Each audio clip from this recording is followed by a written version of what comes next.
vô tao bắt nà lóm đấy nè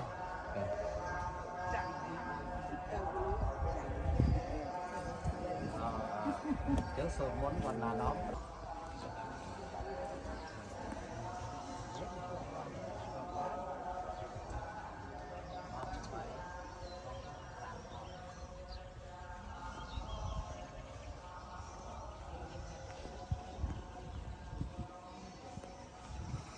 សូមអនុមោទនាថ្វាយបង្គំ